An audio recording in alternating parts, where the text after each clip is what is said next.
Olá, meu nome é Ivan. Eu tô gravando esse vídeo sobre o trabalho final de paradigmas, que ele é em Basename ACMX86, sobre Basename ACMX86. É, eu vou,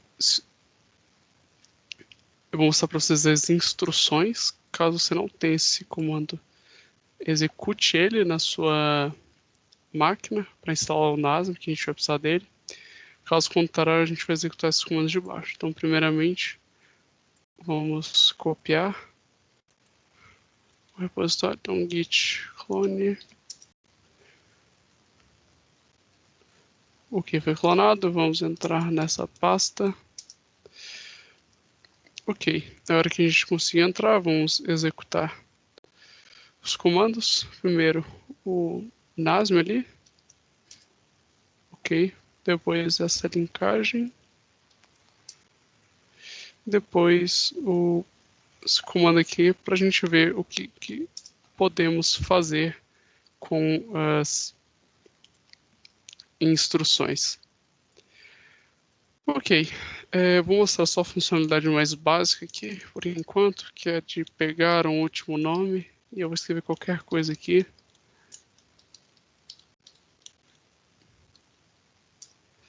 Vocês podem ver. Ok, agora eu vou começar mostrando o código e como funcionou para fazer isso acontecer. Vamos lá. Primeiramente, deixa eu puxar aqui. Eu declarei algumas variáveis globais das mensagens, principalmente as mensagens de erro, mensagem de ajuda da versão, como vocês podem ver aqui. Tem essa função, vou dizer assim, que é muito legal, que ela pega o tamanho dessa variável que eu estou declarando, então eu boto db aqui, ele me retorna esse tamanho do mensagem help, então eu não preciso calcular isso por mim mesmo, isso ajudou bastante. Algumas variáveis que a gente declarou nessa área aqui de uninitialized data, né? Ou seja, não tem nenhum valor dentro dela. Então vamos começar o código de verdade. A primeira coisa que a gente tem que fazer é pegar os argumentos. Então a gente primeiro pega o argc, que está no popx, que os argumentos estão numa pilha, então eu preciso retirar eles e guardar em algum lugar. Então eu guardo ele nesse registrador UEDI e vejo se eu tenho pelo menos 2 argumentos no mínimo. Isso quer dizer o quê? A instrução mais simples é de 2 argumentos. Como assim? Vamos mostrar. Essa instrução que eu fiz agora tinha 2 argumentos. Abaixo disso não executa nada. Por exemplo, essas são as 3 instruções que só tem 2 argumentos, que eu mostrei agora. Se eu fizer qualquer coisa abaixo disso, eu vou correr num erro, como no original. Ok. Então, tirando isso, agora eu vou tirar o basename. Isso aqui é só para remover ele. Tipo, ele está em EBX, mas eu não vou usar isso, que eu não uso esse comando para executar. Mas agora sim eu preciso. Eu vou pegar o primeiro argumento depois de basename, que pode ser uma flag ou um nome, como eu demonstrei anteriormente.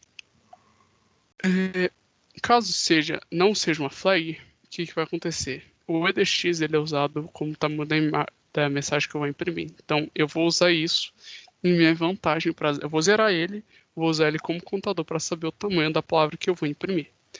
Então eu vou andando, vou navegando pela minha string que está em SCX, comparando byte a byte e vendo se eu encontrei zero, terminou string ou barra. Porque lembra, eu não quero o SCX tudo, eu quero só essa parte do barra.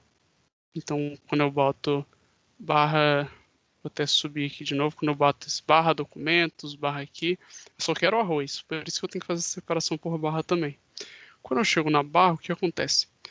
Eu checo se não é a última barra, porque é uma situação especial, na qual, por exemplo, eu não posso descartar o nome, porque quando eu faço documentos, tem que imprimir documentos, senão nada, barra. Mas se não for a última barra, antes de terminar, o que acontece? Eu adiciono meu ECX a EDX, então o que isso faz? Deixa eu botar outra palavra aqui. Eu detectei que o tamanho é esse aqui. Se eu aumento esse x até aqui, se eu der esse crescimento, meu SX começa a partir daqui. Isso faz com que eu consiga só ter essa nova string, sem nenhum problema. Só um instante, eu fecho a porta.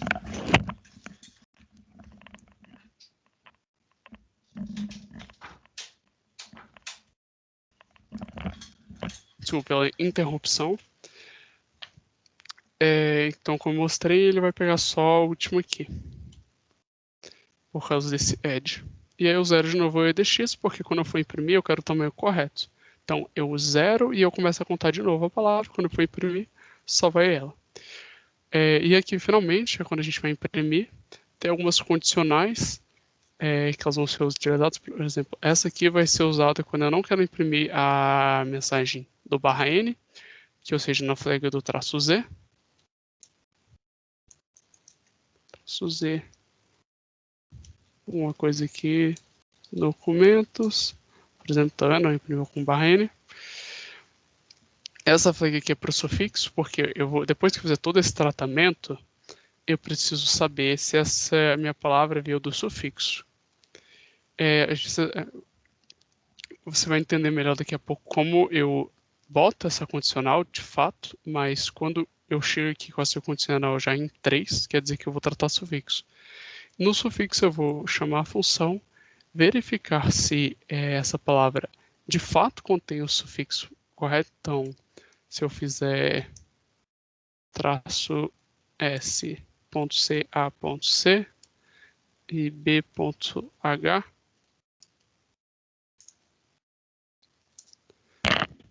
eu consigo ver que ele removeu o sufixo e ele também recebe múltiplos argumentos. Então essa última condicional aqui é para múltiplos argumentos, que serve para flag traço A, traço múltiplo e também para os sufixos, porque tanto o traço S do sufixo, o traço sufixo recebe múltiplos argumentos. Então eu tinha que fazer uma mistura do tratamento dessas flags, apesar de não parecer. Então vamos fazer o primeiro exemplo, que eu mostrei do zero aqui. Vamos começar... Desculpa, antes disso, vou mostrar rapidamente como funciona do múltiplo, porque ela é muito tranquila de entender. O que acontece quando eu chamo o múltiplo? Inicialmente eu falei que o meu EDI ia receber a minha quantidade de argumentos. Então o que eu faço? Eu vejo se o meu EDI está zerado. Se ele não estiver zerado, eu faço assim, então argumentos a processar. Decremento ele e pego o meu próximo argumento. Então isso quer dizer que se eu fiz isso aqui, vale anotar que em um momento... Desculpa, esse não. Vale notar que eu diminuo a quantidade dos meus argumentos em 2 em um outro momento. Então, quando o traço A, que é o múltiplo, começa a tratar, ele veja, eu tenho 2 argumentos. Se eu tenho 2 argumentos, beleza, então é diferente do zero. Então eu pego o primeiro, diminuo em 1, pego o segundo, diminuo em 1, quando vai chegar no terceiro vai estar em 0, e aí ele termina a execução do programa. Então vai fazendo isso e retorna para o initialize, que é onde começa a impressão de tudo. Vamos para um exemplo simples agora das flags, que é quando eu vejo que o meu primeiro byte do SX da minha string é um traço, eu sei que é uma flag, ou pelo menos que a pessoa quis representar uma flag. Nesse caso, agora eu vou ir para as flags, mostrar como eu tratei isso. Então, eu chego nas flags, como eu mencionei, eu retiro 2 de argc para poder fazer aquele tratamento de argumentos múltiplos. Então, e aí eu começo a comparar. Primeiro, são flags duplas, ou seja, flags com 2 traços. Então eu vou mostrar aqui no help, só para relembrar. Inclusive o help é uma flag de 2 traços. Eu tenho o múltiplo, o sufixo, o zero, o help e o virtual. Ok. Se não for, eu tenho que ver o seguinte. A minha quantidade de argumentos é 0, depois que eu subtrair esses 2, que é o meu argc e o meu base name, tipo, desculpa, falei incorretamente.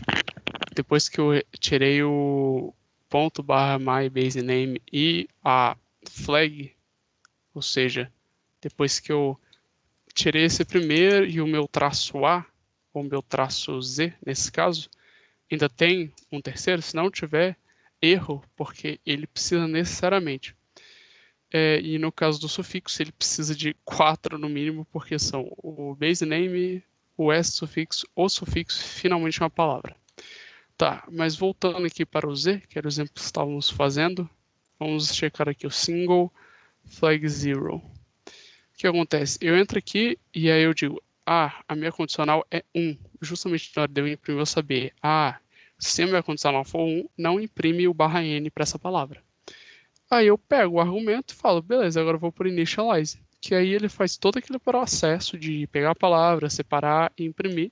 E a única diferença é que no final ele vai ver se eu possuo essa condicional para eu não imprimir o /n. Ok, agora eu vou mostrar isso aqui, né? Mostrar que está funcionando.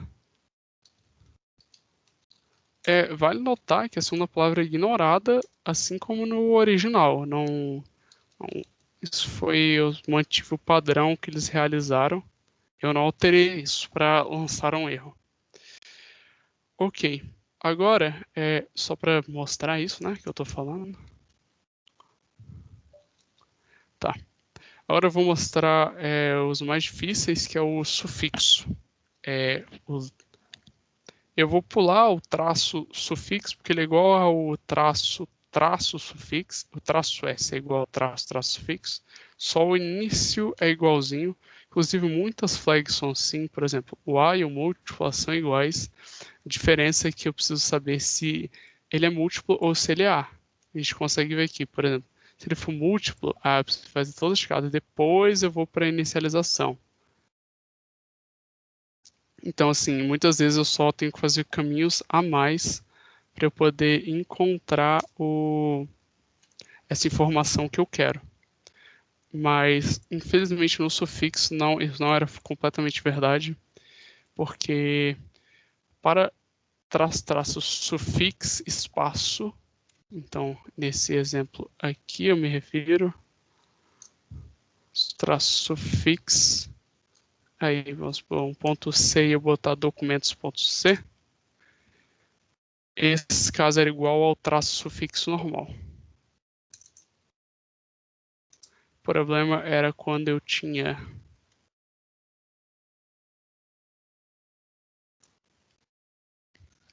esse aqui, eu não podia manter o mesmo tratamento, porque agora eu não tenho um terceiro argumento. Então, o que foi feito foi o seguinte, vamos pegar aqui, eu vou pular para onde ele vai para as flags duplas, mas aqui, ó, flags duplas, aí ele checa que é um S de sufixo, e aqui ele vai ver se é a situação do sufixo normal ou se ele tem o igual no final da palavra. Quando ele for só sufixo, eu tenho que pegar um próximo argumento. Então, primeira coisa, eu diminuo meus argumentos em 1. Por quê? Lembrando que eu estou usando parte, o sufixo também usa múltiplos. Quer dizer que eu estou usando a lógica dos múltiplos. Qual o problema? O sufixo tem um parâmetro a mais, que é o próprio sufixo. Então, o ponto C aqui, como vocês podem ver. Se eu não retiro aqui, a minha contagem final de argumentos fica incorreta. Então, é necessário fazer isso aqui. E eu pulo para a flag do single flag suffix. O que ela faz? Ela pega o meu argumento aqui. Ela pega o argumento, o meu ponto C, vamos supor. Trata ele, pega o tamanho e salva. Ok, feito isso, vamos continuar. O que acontece quando tem o igual? Quando tem o igual, só um instante. Aqui. Uma solução mais simples que eu encontrei foi: eu checo se a nona letra ela é um igual, porque isso quer dizer que eu estou tratando com sufixo igual aqui. Como eu falei, não era o final, era sufixo igual. Então eu vou fazer isso e vou adicionar o ECX9, que aí eu pulo 9 posições no meu ECX e agora, em vez dele pegar toda essa palavra antes, eu começo a tratar e eu posso pegar o meu sufixo a partir dessa posição corretamente. Então, aqui o que eu estava fazendo, eu pegava o meu sufixo, só que eu pegava ele como argumento, e tratava ele, ou seja, calculava o tamanho e etc. para poder fazer isso. A outra observação, que eu botava condicional como 3, justamente na hora de imprimir você, se ele for 3, eu preciso tratar o sufixo. Inclusive, é a função de baixo, que eu já vou explicar. Então ele fazia, pegava o tamanho e pulava para single flag múltipla. Como eu falei, eu estou usando o sufixo está usando múltiplo, só que eu preciso tratar ele antes. Então, se eu botei isso na hora de imprimir, eu vou. Ops, passei. Que na hora de imprimir eu só vejo. É maior do que 2, ou seja, nesse caso 3. Então eu vejo se o sufixo está sendo corretamente tratado. Se ele está sendo corretamente tratado, faz o que eu deveria, senão não imprime nada. Então isso aqui é para ele imprimir que o meu argumento não tinha o sufixo, então é para imprimir a palavra por completo, sem problemas. Então foi isso, foi feito.